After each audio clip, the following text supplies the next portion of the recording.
नमस्कार, मैं एक और आप देख रहे हैं हंगामा टाइम्स न्यूज। आइए नजर डालते हैं राजधानी की बड़ी खबरों पे। हमारे संवाददाता की एक विशेष रिपोर्ट। नमस्कार, मैं हूं सुजीत कुमार। हंगामा टाइम्स न्यूज़ से आज हम लोग आए हैं पंडित दीनदयाल उपाध्याय जी के निवारण दिवस पर, जहां उनको श्रद्धांजलि दी गई। आइए जानते हैं यहाँ उपस्थित लोगों से कि पंडित दीनदयाल उपाध्याय जी के श्रद्धांजलि। जी, मैं जगदीश विग शिक्षक कल्याण फाउंडेशन का कन्वीनर हूँ, संयोजक। और ये प्रोग्राम जो है पंडित दीनदयाल सेवा प्रतिष्ठान लखनऊ और शिक्षक कल्याण फाउंडेशन के संयुक्त तत्वाधान में आयोजित किया गया था। इससे पहले हमने 25 सितंबर जो कि दीनदयाल जी की जयंती होती है, उससे लेकर और गांधी जी तक 2 अक्टूबर तक हमने 8 दिवसीय जो हैं चर्चाएं कराई थी। उनका विषय था कि एकात्म मानववाद, आज के समय में एकात्म मानववाद व अंत्योदय के आलोक में जो आत्मनिर्भर भारत की बात कही गई है, उसको लेके जो नई शिक्षा नीति का क्रियान्वयन है, वो जो है अंत्योदय और एकात्म मानववाद के आलोक में होना चाहिए। तो उस पर जो है हमने आज पुरस्कार वितरण भी रखा था। कुछ सेलेक्टेड लोगों को, चुने हुए लोगों को हमने यहाँ सम्मानित किया। लगभग 50 लोगों को हमने यहाँ सम्मानित किया। तो इस दृष्टि से ये एक पुरस्कार वितरण था। और दीनदयाल जी की जो आज पुण्यतिथि पर हमने ये आयोजन रखा, जिसमें जो नई शिक्षा नीति की बात कही जा रही है, आत्मनिर्भर भारत की बात कही जा रही है, जो अंत्योदय की जो प्रासंगिकता है वो बहुत महत्वपूर्ण बनती है। जो ज़रूरतमंद बच्चा है, जो करोड़ों में इस समय सड़क पर है, उसको जो है क्या नाम है, नई शिक्षा नीति के साथ जोड़ने की बात है। उस पर हम जो हैं एक चिंता भी रख रहे हैं, कार्य भी कर रहे हैं। और शिक्षकों को हम जो हैं उनका सशक्तिकरण चाहते हैं, इसलिए हमने ये कार्यक्रम यहाँ आयोजित किया। मेरा नाम रघुनंदन भारद्वाज है। मैं गगन एनक्लेव गाजियाबाद का निवासी हूँ और इस लखनऊ में हमारे विग साहब जगदीश्वर विग जी जो हैं, इनका मैं हार्दिक धन्यवाद, आभार व्यक्त करता हूं। सच्चिदानंद भैया जी जो हैं हमारे माननीय मंत्री जी, इनका मैं हार्दिक आभार और धन्यवाद व्यक्त करता हूं। हमारे उप मुख्यमंत्री जी दिनेश शर्मा जी, जिन्होंने हमें हमारे एक तुच्छ कार्य जो समाज सेवा है, उसके लिए आज हमें इतना सम्मान दिया, उसके लिए मैं उनका भी हार्दिक धन्यवाद करता हूं। आज पंडित दीनदयाल उपाध्याय जी की पुण्यतिथि है, इसके लिए मैं पूरे देशवासियों को अपना हार्दिक आभार और धन्यवाद देता हूं। दीनदयाल उपाध्याय जी एक ऐसी शख्सियत हैं जिनका अनुकरण और अनुसरण करना हम हिंदुस्तानियों में प्रत्येक व्यक्ति को करना चाहिए। हम तो बहुत तुच्छ हैं, उनकी समाज सेवा की इस जो भावना है, जो उन्होंने अंत्योदय के लिए हम लोगों को प्रेरित करने के लिए इतना सब भारतीय जनता पार्टी की जो नींव रखी, उसके हम तुच्छ सेवक हैं, सेवादार हैं। और मैं चाहता हूं कि मैं ये सेवा हमेशा करता रहूं और पूरे हिंदुस्तान के जो भी मेरे भारतीय हैं, भारतीय नागरिक हैं, वे सब इसका अनुकरण और अनुसरण करें। इन शब्दों के साथ मैं अपनी वाणी को विराम देता हूँ। मेरा नाम भक्ति सिंह है। आज पंडित दीनदयाल उपाध्याय जी के पुण्यतिथि के अवसर पर, या कहिए कि बलिदान दिवस पर आज हम सब इकट्ठा हुए हैं।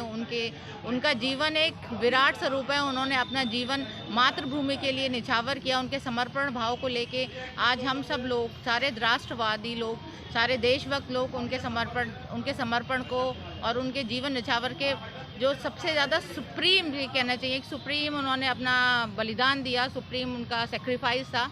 उस अवसर पे हम लोग आज इकट्ठे हुए हैं। उनको जीवन पे चलने का हम लोग सब कोशिश कर रहे हैं। और इस अवसर पे शिक्षक, क्योंकि राष्ट्र का निर्माण करता है, निर्माण उसी के हाथ में होता है, तो इस अवसर पे हमारे जो नेशनल कन्वीनर हैं श्री जगदीश विग जी, नेशनल शिक्षक कल्याण फाउंडेशन के, इन्होंने शिक्षकों का सम्मान किया। और ऐसे सर के लिए मैं नमन करती हूँ। और ये दीनदयाल उपाध्याय, अच्छा लग रहा है कि यहाँ मुझे शिक्षक फाउंडेशन संस्थान की तरफ से और दीनदयाल उपाध्याय संस्थान की तरफ से सम्मानित किया गया है। मैं एक शिक्षिका और एक काउंसलर भी हूँ और शिक्षक कल्याण से के फाउंडेशन से मैं जुड़ी हुई हूँ। और आज मुझे बहुत ही अच्छा लग रहा है, आज इस शुभ अवसर पर जो यहाँ पे इतना अच्छा प्रोग्राम हुआ है, उसी में मुझे सम्मानित किया गया। Thank you. और भारी हूँ शिक्षक कल्याण फाउंडेशन के नेशनल कन्वीनर श्री जगदीश विग जी की। सच्चिदानंद शर्मा, पूर्व राज्य मंत्री। जैसे कि आज हमारे जगदीश विग जी ने पूरी भूमिका बताई है आपको। आज पंडित दीनदयाल उपाध्याय जी की पुण्यतिथि है और अभी हम माननीय योगी जी का संबोधन यहाँ सुन रहे थे। जैसे कि उन्होंने बताया कि 2014 के बाद जो पंडित दीनदयाल उपाध्याय जी का सपना था एकात्म मानववाद और अंत्योदय, वो जो सपना दे के गए हैं वो मोदी जी के युग में और योगी जी के युग में वो सपना साकार हो रहा है। ये पूरे राष्ट्र के लिए एक गौरव की बात है कि आज हम और पूरा विश्व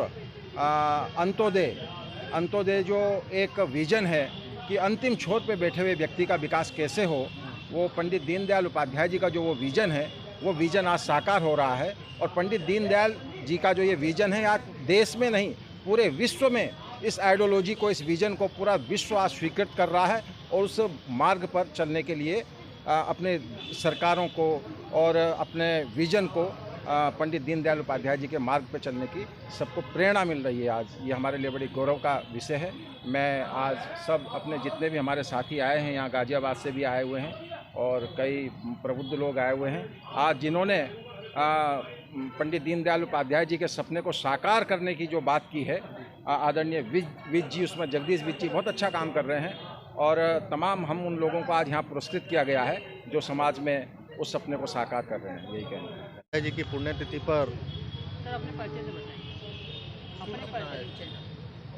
मेरा नाम समीर कौशिक है और शिक्षा संस्कृति उत्थान न्यास का मैं पश्चिमी उत्तर प्रदेश का संयोजक हूँ। साथ के साथ जो पूर्वी उत्तर प्रदेश है वहाँ पर प्रवास करता हूँ नियमित समय पर, लखनऊ, काशी, अवध, इन सब स्थानों पर। और उसके अतिरिक्त भी देश भर में शिक्षा के कार्यों को लेकर, शिक्षा में कैसे हम भारतीयता का समावेश करें, इन सब विषयों को लेकर के मेरा निरंतर प्रवास रहता है।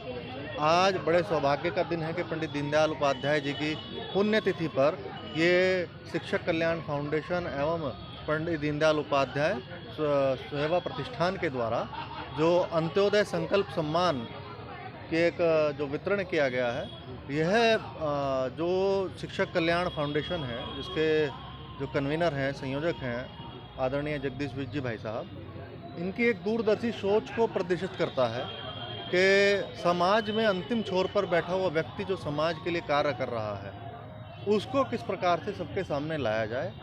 उसके आलोक में ये पुरस्कार रखा गया और पंडित दीनदयाल उपाध्याय जी ने हमेशा कहा है कि जो ऊपरले पायदान पर बैठा हुआ व्यक्ति है उसको झुककर नीचे पायदान पर जाकर समाज को बराबरी की ओर लाना होगा। आज देखें तो बहुत सारे कार्य ऐसे जो नई शिक्षा नीति आई है उसमें दीनदयाल उपाध्याय जी का एकात्म मानववाद बहुत जगह पर हमें परिलक्षित होता हुआ दिखता है। जैसे कि नई शिक्षा नीति में जनजातियों की शिक्षा की बात की गई है, नई शिक्षा नीति में असहाय छात्रों की बात की गई है। दीनदयाल उपाध्याय जी हमेशा कहते थे कि शिक्षा ऐसी हो जो देश में चरित्र निर्माण करे। यदि आप शिक्षा नीति का ड्राफ्ट पढ़ेंगे, उसका बायलॉज पढ़ेंगे, तो उसमें पहले ही पृष्ठ पर ये मुख्य रूप से अंकित है कि हमारी शिक्षा पद्धति कैसी हो, इस शिक्षा नीति से हमारा क्या उद्देश्य है कि आने वाली पीढ़ियाँ और शिक्षा का उद्देश्य चरित्र निर्माण।